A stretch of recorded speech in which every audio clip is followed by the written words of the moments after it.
বর্তমান বিরোধী দলীয় নেতারা ফ্যাসিবাদের ভাষায় কথা বলছেন, এমন অভিযোগ করেছেন বিএনপির মহাসচিব ও স্থানীয় সরকার মন্ত্রী মির্জা ফখরুল ইসলাম আলমগীর।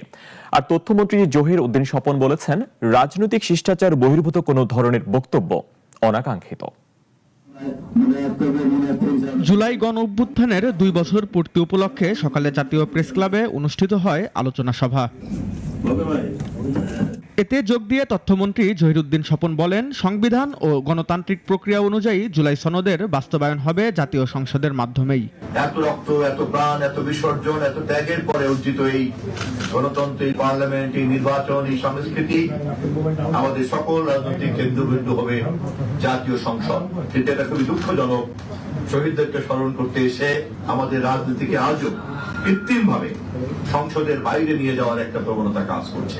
এ সময় স্থানীয় সরকার মন্ত্রী বলেন, বিরোধী দলের নেতারা যে ভাষায় কথা বলছেন সেটি ঠিক নয়। সংবিধান সংশোধন হবে নাকি সংস্কার পরিষদ, সংসদে আলোচনার মাধ্যমেই সিদ্ধান্ত নিতে হবে।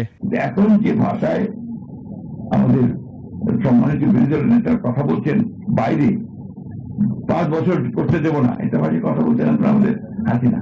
গণতন্ত্রকে প্রাতিষ্ঠানিক রূপ দিতে হবে, কার্যকর করতে হবে, বিরোধী দলকে সবচেয়ে বড় ভূমিকা পালন করতে হবে। তারা অবশ্যই সমালোচনা করবেন, অবশ্যই তারা বিরোধিতা করবেন এবং যে ভুলগুলো সরকার করবে সেগুলোকে দেখিয়ে দেবেন, কিন্তু সেটা পার্লামেন্টের মধ্যে হলেই সেটা আপনার গণতান্ত্রিক পরিবেশটা ঠিক থাকে। গণমাধ্যমের ওপর সরকারের কোনো ধরনের হস্তক্ষেপ নেই বলেও জানিয়েছেন মির্জা ফখরুল ইসলাম আলমগীর। কিন্তু বেশিরভাগ মিডিয়াগুলিতে আমরা তাদের হাউস দ্বারা নিয়ন্ত্রিত, বিজনেস হাউস দ্বারা নিয়ন্ত্রিত, সেইখানে তো আমাদের ভেতরে ঢোকার খুব একটা সুযোগ নাই।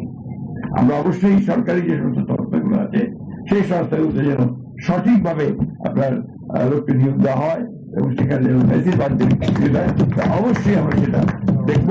সভায় জুলাই গণ অভ্যুত্থানের আকাঙ্ক্ষা ধরে রেখে কাজ করার আহ্বান জানান বক্তারা। রেজাই রাব্বি, নাগরিক, ঢাকা।